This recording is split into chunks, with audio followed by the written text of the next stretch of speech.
एक question solve करते हैं। मान लो तुम्हारे पास ये लाइन चार्ज है और इस पे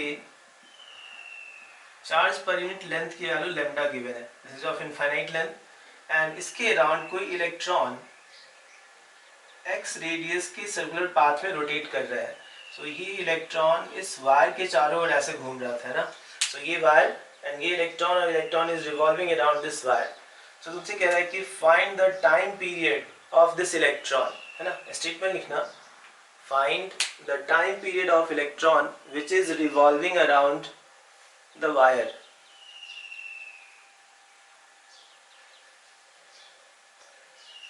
Find the time period of electron which is revolving around the wire. ठीक है, क्वेश्चन क्लियर है?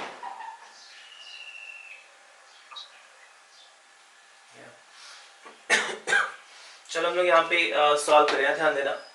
ये तुम्हारे पास इसके बीच कूलम्स लॉ तो नहीं लगाओगे, है ना, ये लाइन चार्ज और इलेक्ट्रॉन है। सो इसलिए हम लोग इलेक्ट्रिक फील्ड का डेरिवेशन किए। So electric field due to this line charge is this much, और ये इलेक्ट्रिक फील्ड का डायरेक्शन किधर होगा, तो ये सारे प्लस यहाँ पे इधर इलेक्ट्रिक फील्ड जनरेट करते, तो ये इलेक्ट्रिक फील्ड इस पे फोर्स लगाता अपने फील्ड के अपोजिट। सो इस डायरेक्शन में एक फोर्स लगा, ये फोर्स इलेक्ट्रोस्टैटिक फोर्स है, ऐसे समझो ये प्लस इस इलेक्ट्रॉन को अपनी ओर अट्रैक्ट कर रहा है और ये और सर्कल में मूव कर रहा था। सो इस पे बाहर की ओर फोर्स दिखाओगे mv² डिवाइडेड बाई r। और तुम्हें टाइम पीरियड पूछ रहा है इसलिए v को ओमेगा के टर्म में लिख लो, क्योंकि जानते हैं v इक्वल्स टू क्या होता है, omega into r, v equals to omega r। So यहाँ से हम ओमेगा कैलकुलेट कर लेंगे, omega equals to v divided by x है। सो यहाँ से m divided by x and this v is your omega, v के प्लेस पे ओमेगा इंटू एक्स लिखो।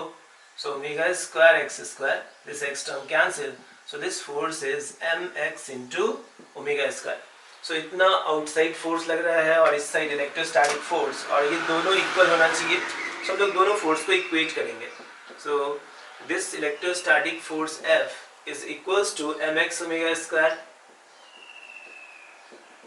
एंड इस फोर्स की वैल्यू Q इंटू ई लिखोगे। सो चार्ज की वैल्यू जो है वो इलेक्ट्रॉनिक चार्ज के इक्वल, और electric field is this much. So this is 2k lambda upon x, ये इलेक्ट्रिक फील्ड की वैल्यू है Q into e, and then m into x into omega square. So omega square की value आ गई twice e के lambda divided by m into x square. ये तुम्हारा omega है, so omega की value under root of this much, so twice e k lambda upon m into x square। और omega कितना लिख सकते हो, omega is 2 pi by time period. तो यहाँ से टाइम पीरियड की वैल्यू आ जाएगी। तो टाइम पीरियड क्रॉस मल्टीप्लाई कर लो, t इस साइड ले जाओ, बाकी इस साइड आएंगे। So t equals to 2 pi under root of m x square upon twice k e lambda। So this is the time period of this electron. So electron इतने time period के साथ इसके around rotate कर रहा है। कल पढ़े थे तुम ना कि ये वाला डेरिवेशन याद है तुम्हें? यस सर, ऊपर वाला याद है। चलो, तो इसमें ये कैलकुलेशन में दिक्कत है, आगे समझ में तुम्हें? यस सर, आ गया। चलो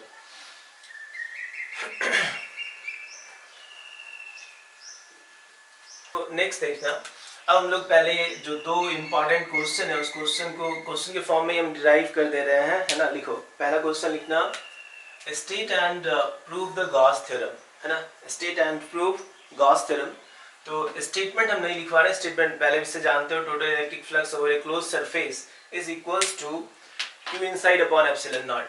सो स्टेटमेंट ये था, हम लोग प्रूव कर रहे हैं गॉस थ्योरम को, प्रूफ ऑफ गॉस थ्योरम।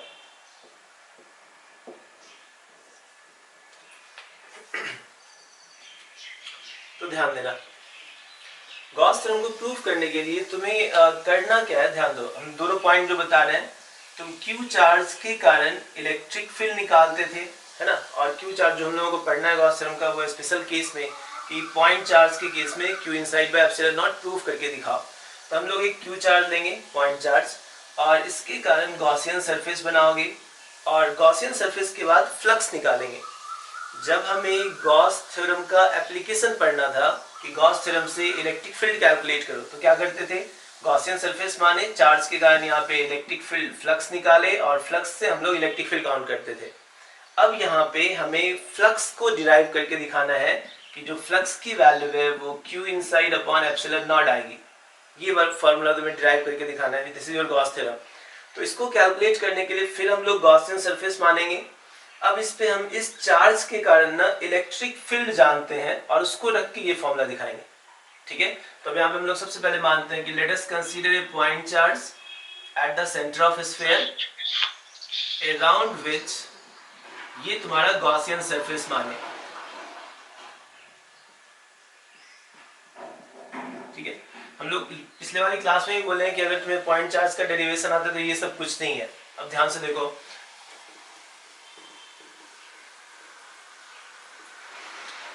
इस केस में सबसे पहले हम लोग इस चार्ज के कारण यहाँ पे फ्लक्स कैलकुलेट करते हैं। तो इसके कारण इलेक्ट्रिक फील्ड का डायरेक्शन इस साइड आता और एरिया वेक्टर भी इसी डायरेक्शन में होना है। So the flux value, language हम नहीं लिख रहे हैं फिर, है ना। फ्लक्स की वैल्यू कितनी आती? Flux is equals to close integration of e dot d s. अब ई और डी एस के बीच का angle 0 degree, so we write e into d s then cos 0 degree. Electric field बाहर आया, इंटीग्रेशन ऑफ डी एस, ये value आई e into integration of d s कितना आ जाएगा एस। अगर इस स्फीयर का रेडियस x है या r मानते हो, then the area integration of ds will give you this area, और इस एरिया की वैल्यू लिखोगे 4 पाई एक्स स्क्वायर। यहाँ तक डायरेक्ट तुम्हारा गॉसियन का गॉस थ्योरम का एप्लीकेशन था। अब हमें फ्लक्स को डिराइव करना है तो हम इस इलेक्ट्रिक फील्ड की वैल्यू रख देंगे। हम लोग जानते हैं इस पॉइंट चार्ज के कारण इलेक्ट्रिक फील्ड कितना होना है। So value of electric field due to this point charge at a distance x is kq divided by x square. Point charge के कारण x डिस्टेंस में इलेक्ट्रिक फील्ड इतना होता है, तो ये वैल्यू हम यहाँ पे रख देंगे, है ना। सो इलेक्ट्रिक फील्ड कितना, kq बाई एक्स स्क्वायर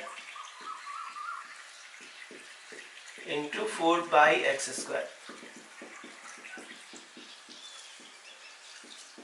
या this x square and this x square cancel, k की वैल्यू देखो कितनी है। So flux is equals to k is 1 by 4 pi epsilon naught, so this is q into 4 pi divided by 1 upon 4 pi epsilon naught. This 4 pi cancels, so amount of flux is q upon epsilon naught, and this is the proof of Gauss theorem. तो जो तुम्हारा point charge के कारण field का derivation था, वहां पे electric field calculate करते थे। अब हमें फ्लक्स को कैलकुलेट करना है, तो इलेक्ट्रिक फील्ड मान लिया कि इलेक्ट्रिक फील्ड इतना होता है पॉइंट चार्ज के कारण, और फ्लक्स कैलकुलेट किया और फ्लक्स में ई की वैल्यू रख दी तो तुम्हारा फ्लक्स जो है q inside upon epsilon naught आ गया। So this is the proof of Gauss theorem. इसको जल्दी नोट करो, फिर हम सेकंड। हाँ बोलो। हाँ होगा ना कांस्टेंट। देखो यहाँ से ये डिस्टेंस, ये डिस्टेंस, ये डिस्टेंस, क्या सर जहाँ पे एरिया की डायरेक्शन लेंगे उसी तरफ इलेक्ट्रिक फील्ड की डायरेक्शन लेंगे, होगा ना। पॉइंट चार्ज के कारण यहाँ पे फील्ड किधर होगा?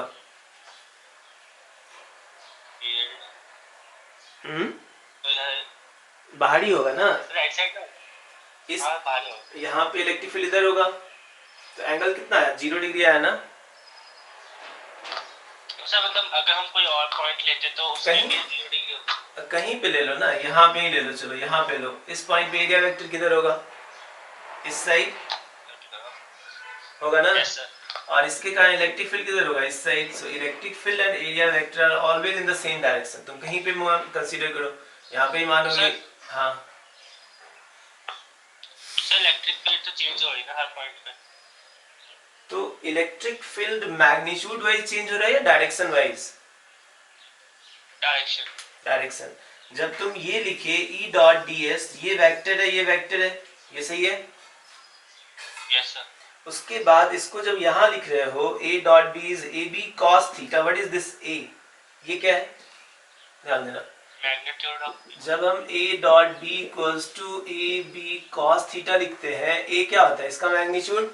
b क्या होता है? इसका मैग्नीट्यूड। एंड थीटा क्या होता है? दोनों के बीच का एंगल। यही होता है ना। Yes sir. अब मुझे ये बताओ, क्या ये मैग्नीट्यूड चेंज कर रहा है? बोलो। हाँ नो सर। तो इसलिए इसको बाहर लाए हम वेक्टर को। अब ध्यान दो, हम वेक्टर को कहाँ बाहर ला रहे हैं? वेक्टर बाहर लाए हम तो ई वेक्टर को बाहर नहीं ला रहे हैं। किसको बाहर ला रहे हैं? इसके मैग्नीट्यूड को बाहर ला रहे हैं, बिकॉज मैग्नीट्यूड इज कांस्टेंट। ठीक है, प्रोफेसर तो एरिया भी कांस्टेंट हुआ, तो ds भी ds कैसे कौन, देखो d के साथ जो टर्म मानते हो उसको हम लोग क्या बोलते हैं? वेरिएबल। d के साथ जो भी टर्म है उसको वेरिएबल मानते हो। ठीक है, ओके सर, ठीक है। अभी भी क्लियर है? दिक्कत है इतने में तो बताओ। No sir. चलो, सो ये तुम्हारा प्रूफ था गॉस थ्योरम का। अब सेकेंड जो डेरिवेशन पहले बोल चुके हैं, ये सारा डेरिवेशन जो भी कर रहे हो वो पॉइंट चार्ट्स के ही डेरिवेशन को इधर उधर लैंग्वेज चेंज करके क्वेश्चन तुमसे पूछेगा। सेकेंड जो क्वेश्चन पूछा जाता है, proof of Coulomb's law using the Gauss theorem, है ना। सो सेकेंड क्वेश्चन के फॉर्म में लिख लो, proof of Coulomb's law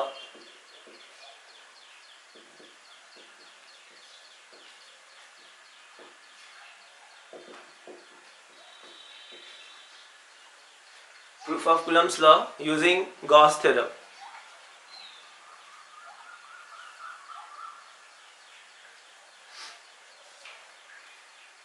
Proof of Coulomb's law using Gauss theorem लिखिए।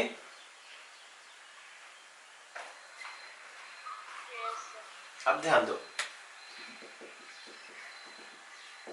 तो पहले हम ये बता रहे हैं कि कैसे तुम कुलम्स लॉ को जज करोगे कि हाँ मुझे ऐसे प्रूफ करना है। तो उसके लिए ध्यान देना, कुलम्स लॉ क्या कहता है? दो चार्ज है Q1 एंड Q2, दोनों के बीच का डिस्टेंस अगर r या x है तो इनके बीच का जो फोर्स लगता है that force is k times Q1 Q2 divided bye r square. ये तुम्हारा फोर्स होता है, यहाँ तक सही है।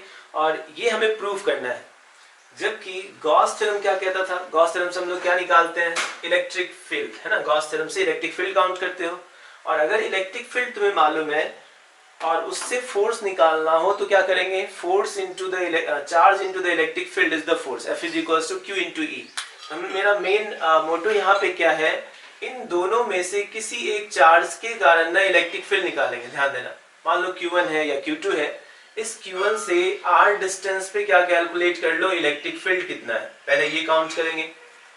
Q1 चार्ज के कारण r डिस्टेंस पे इलेक्ट्रिक फील्ड कितना है। जब इलेक्ट्रिक फील्ड निकल गया और इस पॉइंट पे जब तुम Q2 चार्ज रखोगे, ये चार्ज रखोगे, तो इस पे फोर्स कितना लगता?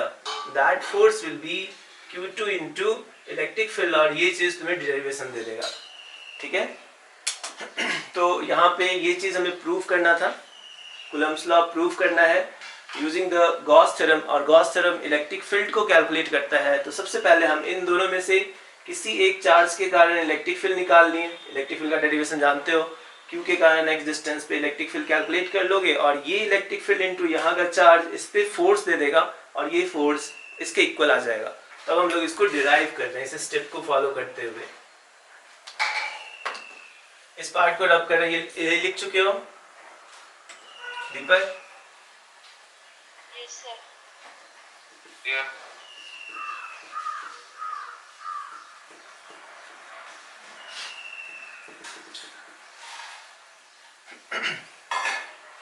तो देखें आप, अब हमें प्रूफ ऑफ कुलम्स लॉ करना है। सो मान लो तुम्हारे पास दो चार्ज है Q1 and Q2 eight a distance r। Language तो बना लेना तुम लोग, ठीक है ना, हम लैंग्वेज नहीं लिख रहे हैं। अब यहाँ पे हम क्या करेंगे? We will find the electric field due to Q1 at a distance r। So ये छोटा सा लैंग्वेज लिख लो, स्टेटमेंट लिखना। First we will calculate electric field, first we will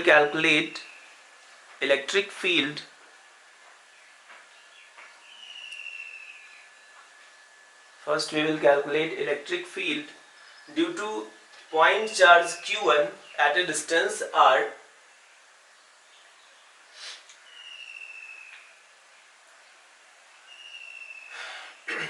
electric field due to point charge Q1 at a distance r, and then we will use the formula of force due to electric field, and then we will use the formula of force due to electric field.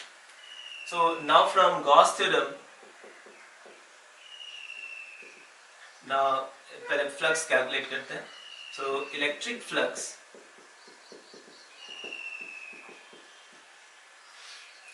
through the surface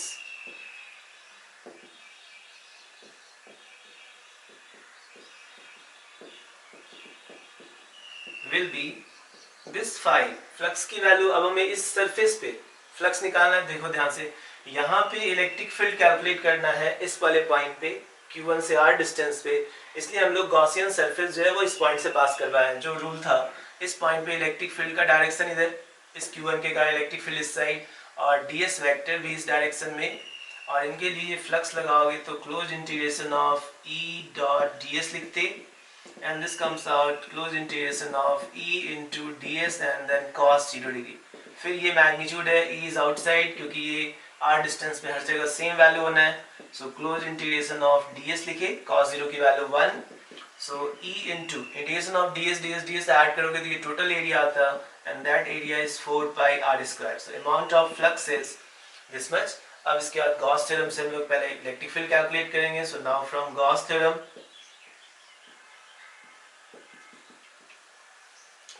से total flux is equals to Q inside upon epsilon naught, flux की value E multiplied by 4 pi r square, this equals to Q inside, इस surface के अंदर Q1 charge है, so Q1 upon epsilon naught, so the value of field E equals to Q1 divided by 4 pi epsilon naught into the r square. So this is the electric field at this point Q2, है ना। Q2 वाले point पे इतना electric field आ गया। अब हम लोग force का फॉर्मूला लिख रहे हैं।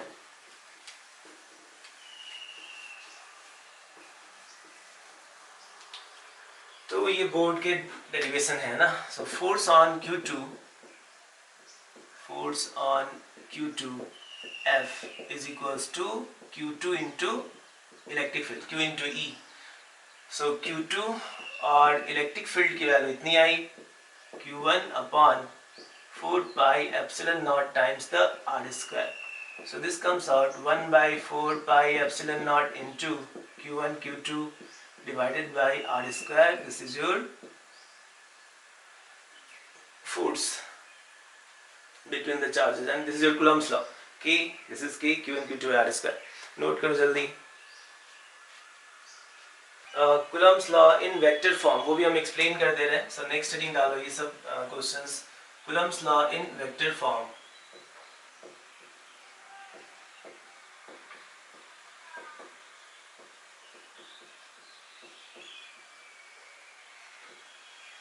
Coulomb's law in vector form। सो फिर इसको डिराइव करने के लिए पहला ये पॉइंट ध्यान से देखना।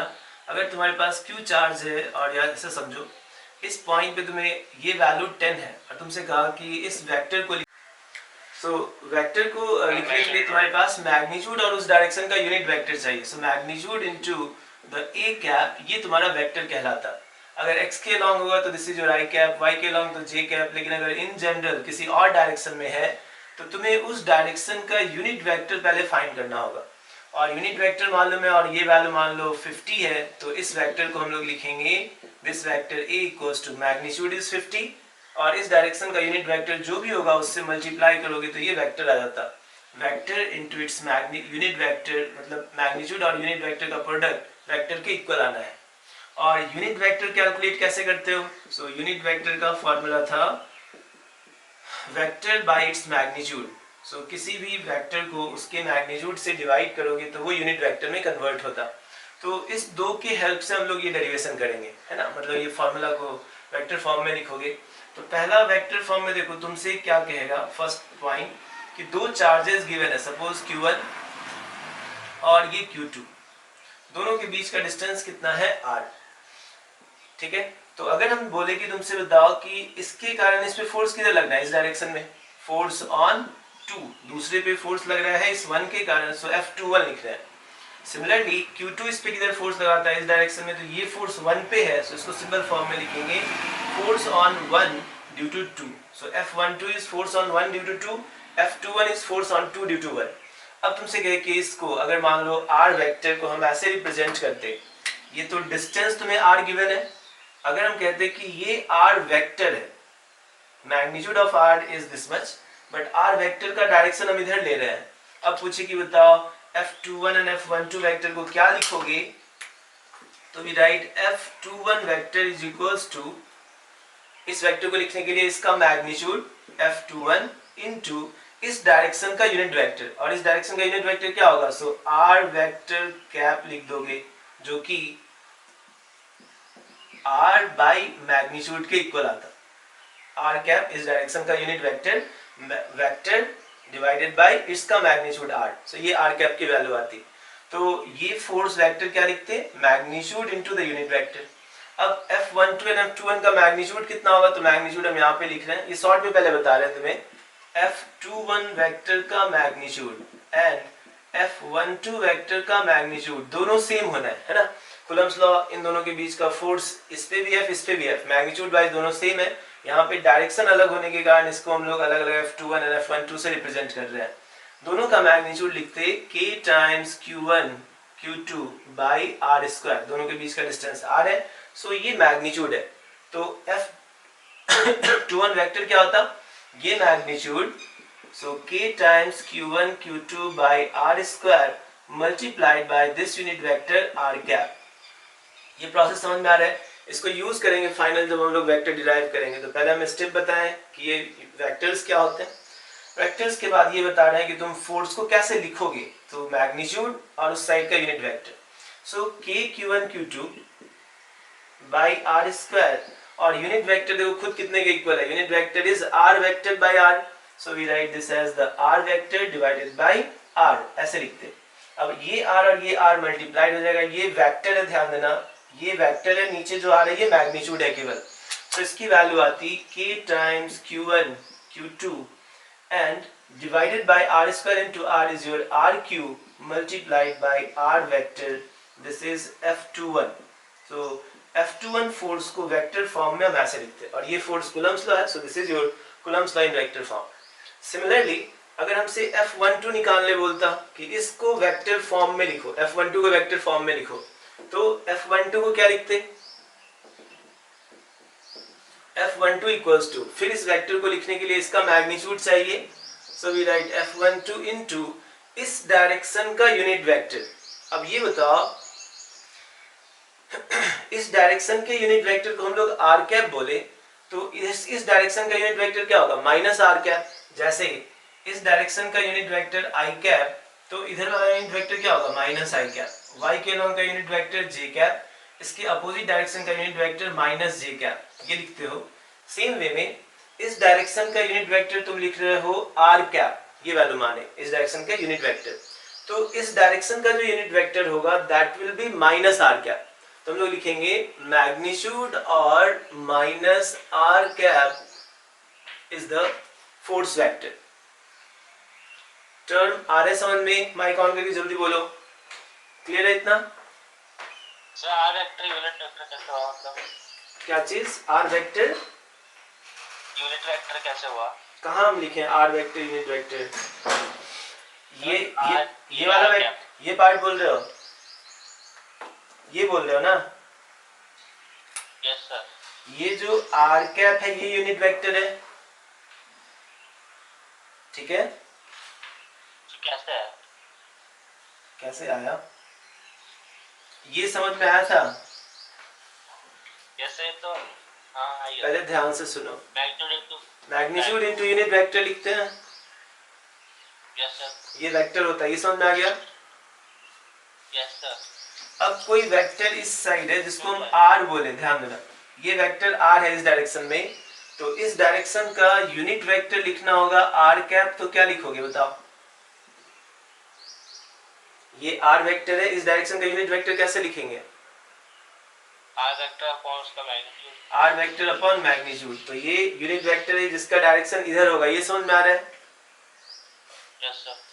अगर ये तुम्हारा ध्यान से सुनो पहले, ये अगर R वेक्टर है तो इसका unit vector vector by magnitude होगा, और डायरेक्शन जो है उस R के डायरेक्शन में होना है, इतना समझ में आ रहा है? Yes sir.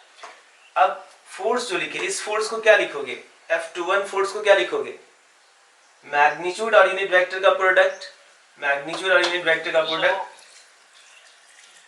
सब फोर्स का ही तो होना चाहिए ना, वो क्या होना चाहिए, सब फोर्स का ही यूनिट होना चाहिए ना। वो तो डायरेक्शन का यूनिट है, क्या बोल रहा हूँ। अरे यहाँ ध्यान दे, पता नहीं कहाँ खो जाता है। ये मान लो 2 मीटर है, ठीक है, ओ ए डिस्टेंस 2 मीटर है। अब तुमसे पूछे ओ ए वेक्टर क्या लिखोगे, क्या लिखे बताओ। ओ ए वेक्टर को क्या लिखेंगे, पहले ये बोलो ना, ये एक्स एक्सिस के अलॉन्ग है, इस वेक्टर को लिखने बोले तो क्या लिखोगे।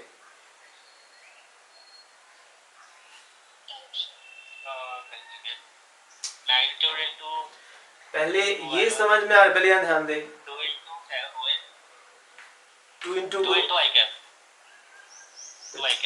इंटू आई कैप लिखे ना, ये मैग्नीट्यूड हुआ जो मीटर में है, और ये डायरेक्शन के लिए लिखे, ये समझ में आ रहा है। Yes sir, yes sir. तो इसमें तुम क्यों कह रहे हो कि ये फोर्स होना चाहिए, ये तो डायरेक्शन बता रहा है, डायरेक्शन जिधर होगा वो डायरेक्शन लिखेंगे हम। जब यहाँ पे तुमसे हम पूछे कि इस फोर्स वेक्टर को लिखो क्या होगा, तो वेक्टर लिखने का तरीका क्या है, यहाँ ध्यान देना। वेक्टर लिखने का तरीका क्या था, मैग्नीट्यूड और उस डायरेक्शन का यूनिट वेक्टर, ये समझ में आ रहा है। Yes sir. तो जब हम इस फोर्स को लिखने बोल रहे हैं, इसको वेक्टर के फॉर्म में लिखो, तो क्या लिखोगे, मैग्नीट्यूड और ये जिस डायरेक्शन में होगा उस साइड का यूनिट वेक्टर लिखना है, ये समझ में आया। कहाँ खो गया, जल्दी जल्दी बोलो। तो ये फोर्स की वैल्यू हो गई मैग्नीट्यूड F21, यस सर। और ये डायरेक्शन हुआ, ये डायरेक्शन समझ में आ रहा है ना। अब ये डायरेक्शन किधर है, ये आर वेक्टर हम इस साइड मान रहे हैं, तो इसको इसलिए आर कैप लिखे। अगर ये एक्स एक्सिस कंसीडर करते, सपोज ये एक्स एक्सिस के लॉन्ग होता, तो हम इसको लिखते आई कैप, फोर्स का मैग्नीट्यूड जो भी है ये 10 इंटू आई कैप लिखते ना। Yes sir. तो इस डायरेक्शन में हम ये नहीं बोल रहे आई कैप है, क्या कह रहे हो। कुछ नहीं आप बोलो। तो हम ये बोले कि इस डायरेक्शन में यूनिट वेक्टर बताओ आर का क्या होगा, तो आर का यूनिट वेक्टर को कैसे रिप्रेजेंट करोगे, ऐसे ही रिप्रेजेंट करेंगे ना आर कैप से। जैसे ए वेक्टर है तो ए वेक्टर का यूनिट वेक्टर ए कैप ऐसे लिखते हो, वेक्टर बाय मैग्नीट्यूड। उसी तरह से यहाँ आर वेक्टर है, आर वेक्टर को यूनिट वेक्टर में लिखेंगे तो वेक्टर बाय मैग्नीट्यूड लिखेंगे, ये समझ में आया। Yes sir. अब तो जब हम इस फोर्स को लिख रहे हैं, अब ध्यान देना, पहले समझ लो फिर हम नोट करने के लिए जब कर देंगे। F21 लिखोगे तो मैग्नीट्यूड हुआ F21, और ये किस डायरेक्शन में है, आर वेक्टर का डायरेक्शन है, सो इसको हम लोग आर कैप से मल्टीप्लाई किए। अगर ये आई होता तो आई से मल्टीप्लाई करते, आर कैप है तो आर कैप से मल्टीप्लाई किए, तो ये मैग्नीट्यूड और ये डायरेक्शन हुआ, ये समझ में आया। Yes sir. अब आर कैप की वैल्यू यहाँ पे F21 की वैल्यू रखे, F21 क्या है, दोनों के बीच कूलम्स लॉ, सो K(Q1Q2)R², सो इसकी जगह पे K(Q1Q2)R² लिखे, ये क्लियर है, और ये आर कैप लिखे।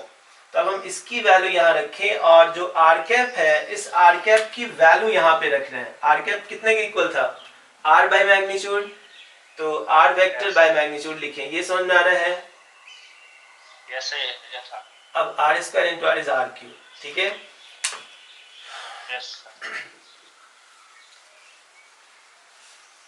तुम्हें बस वेक्टर और मैग्नीट्यूड का प्रोडक्ट लिखना है, ठीक है।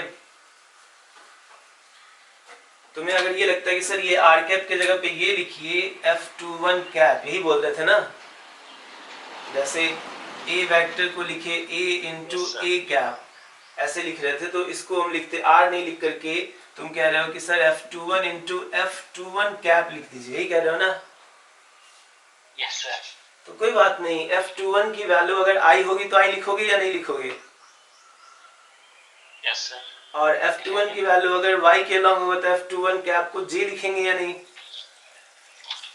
Yes sir. तो उसी तरह से यहाँ F21 जो ये लिख रहे हो, यहाँ ध्यान दो, ये जो F21 लिख रहे हो, इस F21 कैप जो है ये डायरेक्शन, फोर्स का डायरेक्शन r वेक्टर के लॉन्ग है, तो हम इसके जगह पे r कैप लिख रहे हैं।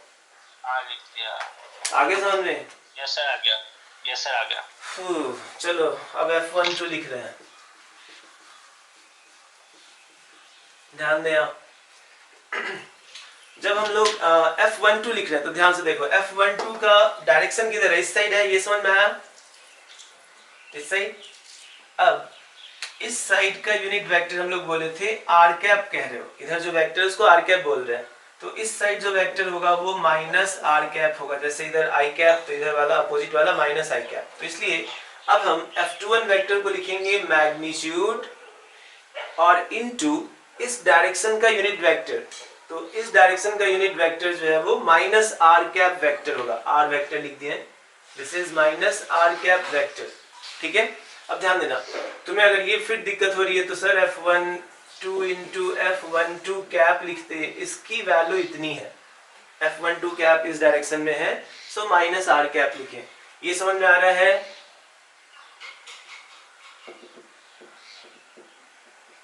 कार्तिक समझ में आ रहा है?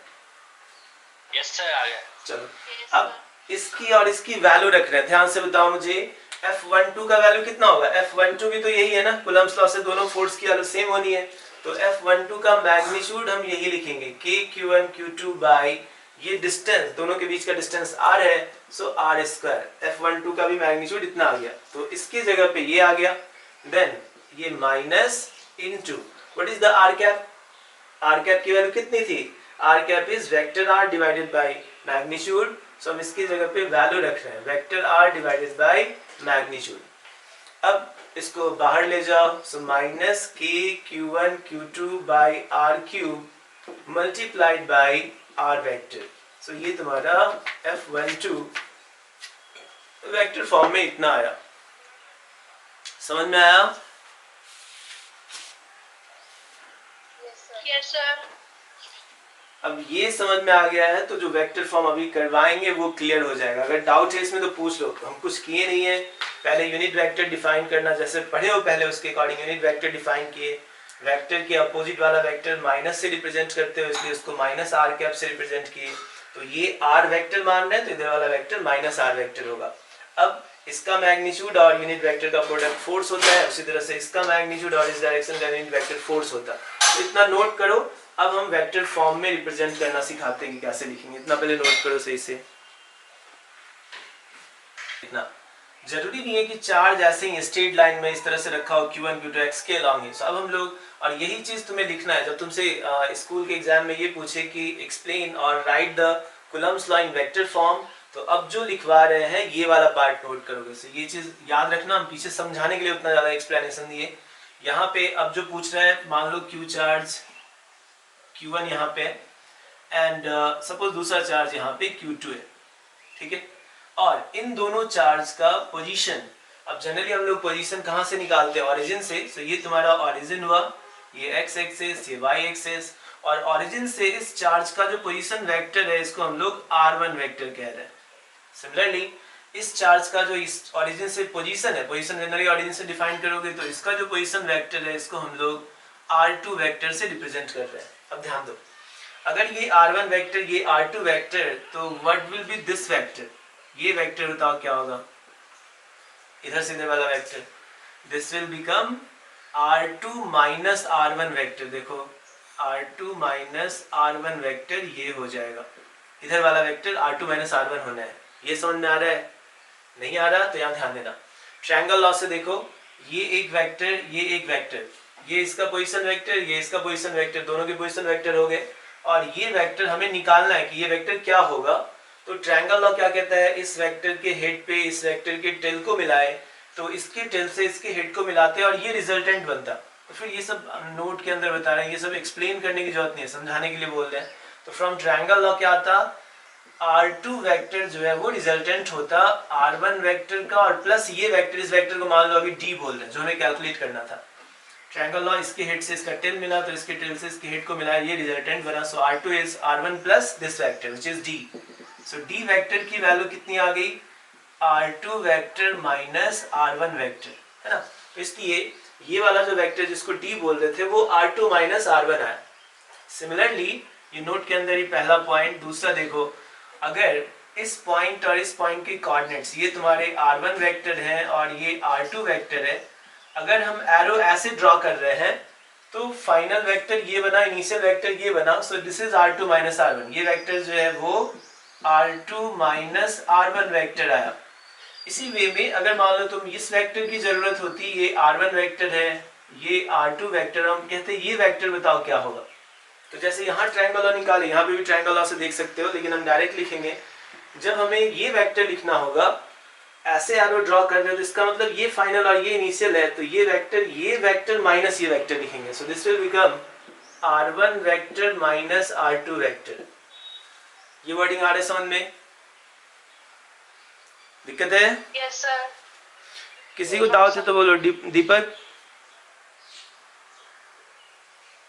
नो सर, आ रहा है ना?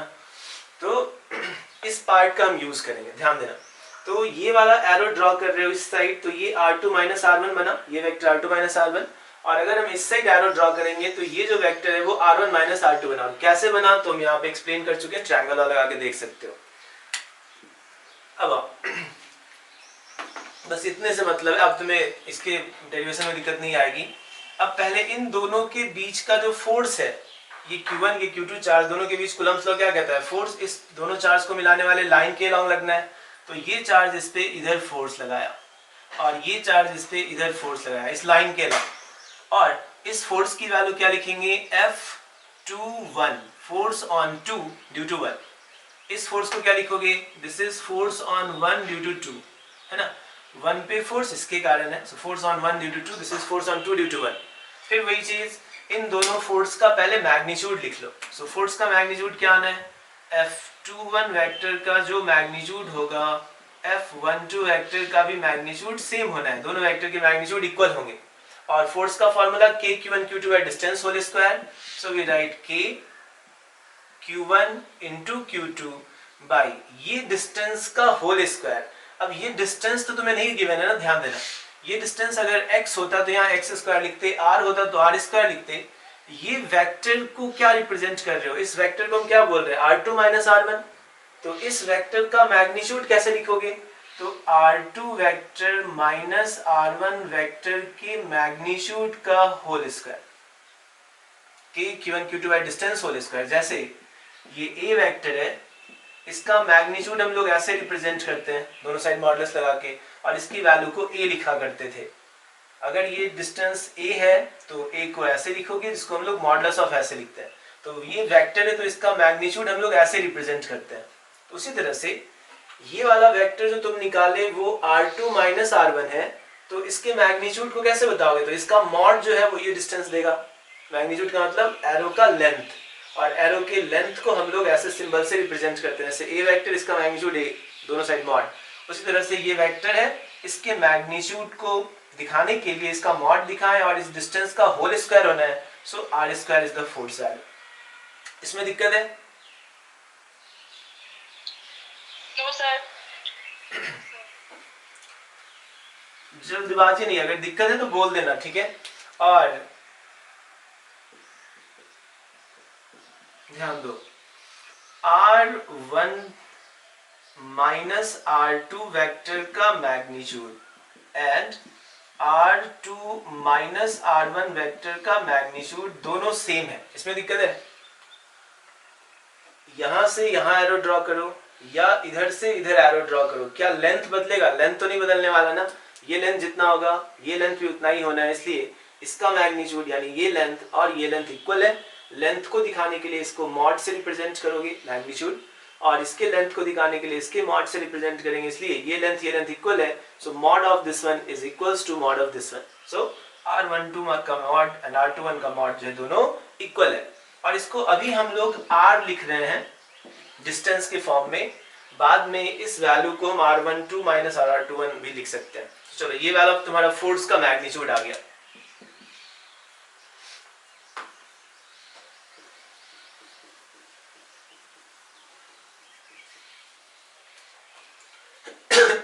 मैग्नीट्यूड निकाल लिए। अब हमें ये बताओ, ये वेक्टर फॉर्म में, so F21 vector is equals to, चलो हम पहले लिख रहे हैं, वेक्टर को लिखने के लिए मैग्नीट्यूड चाहिए इनटू उस डायरेक्शन का यूनिट वेक्टर। चलो हम उस कार्तिक के सिंबल के फॉर्म में लिख रहे हैं, मैग्नीट्यूड और उधर का यूनिट वेक्टर। अब बताओ इसकी वैल्यू कितनी है? F21 is how much? F21 is this much. So हम इसको ऐसे लिख रहे हैं, K times Q1 Q2 by R2 vector minus R1 vector के मैग्नीट्यूड का whole square, this one, into इस डायरेक्शन का यूनिट वेक्टर कितना होगा? अगर ये R2 माइनस R1 वेक्टर है तो इसका यूनिट वेक्टर कैसे निकालोगे? तो यूनिट वेक्टर लिखने के लिए क्या करते हैं बताओ? Vector by magnitude. तो ये वेक्टर क्या है? R2 माइनस R1, ये वेक्टर है। वेक्टर A होगा तो A, वेक्टर B होगा तो V, vector R2 minus R1 है तो R2 माइनस R1, ये वेक्टर हुआ डिवाइडेड बाय मैग्नीट्यूड। और इसके मैग्नीट्यूड को कैसे रिप्रेजेंट कर रहे हो? R2 माइनस R1, जो भी वेक्टर है इसका मैग्नीट्यूड ऐसे सिंबल से रिप्रेजेंट करेंगे। So this is the magnitude part. अब देखो, this is K times Q1 Q2 divided bye, ये क्या हो जाएगा? ये मैग्नीट्यूड है, ये भी मैग्नीट्यूड, तो इसका होल क्यूब आ गया R2 vector minus R1 vector के मैग्नीट्यूड का पावर 3, यहाँ से 2 यहाँ से 1, और इनटू यहाँ पे क्या रहा? R2 vector minus R1 vector, ये तुम्हारा F21 वेक्टर है। This is Coulomb's force on Q2 in vector form. Doubt है कहीं पे तो पूछो, कहीं पे डाउट है? No sir. धनंजय तुम्हें? No sir. सबको क्लियर है ना? नंदिनी? Yes, sir. सिमरन? Yes, sir. चलो अब हमें F12 वेक्टर लिखना है, ध्यान देना। And F12 vector is equals to, अब जब हमें F12 लिखना है तो इस वेक्टर को क्या लिखोगे? इसका मैग्नीट्यूड और इस डायरेक्शन का यूनिट वेक्टर। तो F12 वेक्टर को लिखेंगे, पहले चलो मैग्नीट्यूड लिख रहे हैं। F12 ये मैग्नीट्यूड आ गया, और इधर का यूनिट वेक्टर हम इसको ऐसे ही लिख रहे हैं F12 कैप। अब इन दोनों की वैल्यू रखनी है।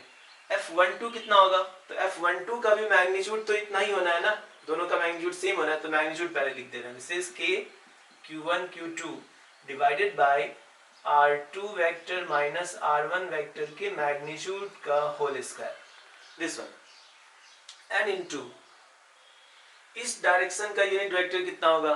तो अब हम लोग इस डायरेक्शन का वेक्टर बोलो, इस डायरेक्शन में वेक्टर की वैल्यू क्या होगी? जैसे ये एरो इधर है तो इधर का वेक्टर क्या लिखे? R2 minus R1। तो इधर का एरो अगर हम यहाँ से यहाँ ऐसे एरो ड्रॉ करते, ये लिखना मत, ऐसे एरो ड्रॉ करें, इसका मतलब क्या हो गया? ये वेक्टर माइनस ये vector, this is R1 minus R2 vector. Confusion है इसमें तो बोलो, अभी पढ़ाया नहीं पार्ट। एरो इस साइड तो R2 माइनस R1, और एरो इस साइड तो R1 माइनस R2। तो इस डायरेक्शन का जो वेक्टर है वो R1 माइनस R2 है। तो इसका यूनिट वेक्टर कैसे रिप्रेजेंट करोगे? ये तो वेक्टर है, तो यूनिट वेक्टर की जो वैल्यू आती है, ये वाला value unit vector, this is vector which is R1 minus R2। ये वेक्टर हुआ फोर्स के डायरेक्शन का, और इसको इसके मैग्नीट्यूड से डिवाइड कर देंगे, R1 माइनस R2 वेक्टर का मैग्नीट्यूड। तो ये टर्म ये यूनिट वेक्टर को रिप्रेजेंट कर रहा है। ये जो यूनिट वेक्टर है इस साइड का, वो ये वेक्टर बाय इसका मैग्नीट्यूड, और मैग्नीट्यूड को सिंबल के फॉर्म में ऐसे लिखते हैं। और ध्यान दो, this is K Q1 Q2 divided bye, अब R12 लिखो या R21 लिखो, कोई फर्क नहीं पड़ता। तो यहाँ पे हम इसको R21 को भी R12 लिख दे रहे हैं, तो ये आ जाता R1 vector minus R2 vector के मैग्नीट्यूड का पावर 3। अभी ये पढ़ाए थे, मैग्नीट्यूड वाइज दोनों सेम है, ये लेंथ सेम है, इसलिए मैग्नीट्यूड सेम होगा बट डायरेक्शन अपोजिट है। दिस इनटू, और ऊपर क्या आया? R1 minus R2 vector, so this is F12 vector. अब ध्यान देना, इस फोर्स और इस फोर्स को गौर से देखो, ये पार्ट तो मैग्नीट्यूड है, मैग्नीट्यूड ऑब्वियसली इस फोर्स और इस फोर्स का मैग्नीट्यूड सेम होना है, so these two values are equal. But ये दोनों में डायरेक्शन देखो क्या है, ये है R2 माइनस R1, जबकि ये वैल्यू क्या है? R1 minus R2। दोनों अपोजिट डायरेक्शन में है ना। अगर तुम इसको R2 माइनस R1 में लिखोगे तो यहाँ माइनस साइन लिखना पड़ेगा। इधर का direction R2 minus R1 vector है, ये वाला वेक्टर R2 माइनस R1 था जो हम यहाँ दिखा रहे हैं। इस डायरेक्शन में जो वेक्टर है इधर वाला, वो R1 माइनस R2 है, ठीक है। तो इस दोनों का डायरेक्शन अपोजिट है ना, सो यहाँ पे हम R1 minus R2 is equals to minus of R2 minus R1, negative, दोनों एक दूसरे के निगेटिव वेक्टर्स हैं, तो इसलिए डायरेक्शन वाइज अपोजिट है। कहीं पे डाउट है लिखो इसको सही से, और डाउट है तो पूछो, हम एक्सप्लेन कर रहे हैं, एक बार खुद से एनालाइज करो।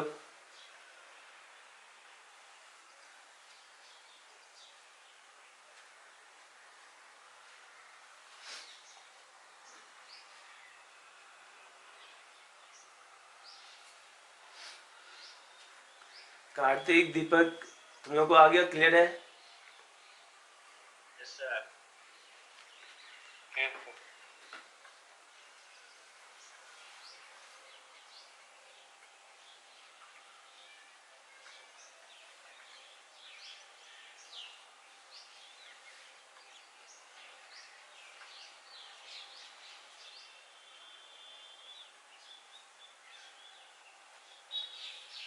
और एक चीज ध्यान से देखना, बाई चांस अगर ये नहीं समझ में आया होगा ना, एक बार तुम लोग कल पढ़ के आओगे इस टॉपिक को, ठीक है, जो हम लोग ये वाला पार्ट डिस्कस किए, एक बार पढ़ना, फिर से दोबारा हमसे पूछ लेना अगर कोई पॉइंट नहीं समझ में आया हो। वैसे हम हर चीज जो 11th वाला पार्ट था पहले हम उसको एक्सप्लेन किए कि वेक्टर कैसे लिखते हो, नेगेटिव वेक्टर कैसे लिखते हो, और उसके बाद हम एक्सप्लेन किए, तो दिक्कत नहीं होना चाहिए।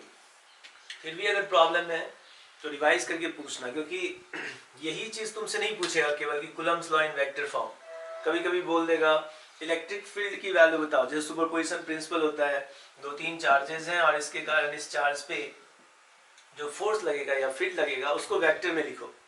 तो वेक्टर में लिखना कुछ बड़ी बात नहीं है, मैग्नीट्यूड तुम लोग जानते ही हैं, बट उस डायरेक्शन का यूनिट वेक्टर से मल्टीप्लाई कर लो तो वेक्टर हो जाएगा। तो एक बार पढ़ के आना, और फिर भी अगर दिक्कत होगी तो कल दोबारा से पूछ लेना, दोबारा से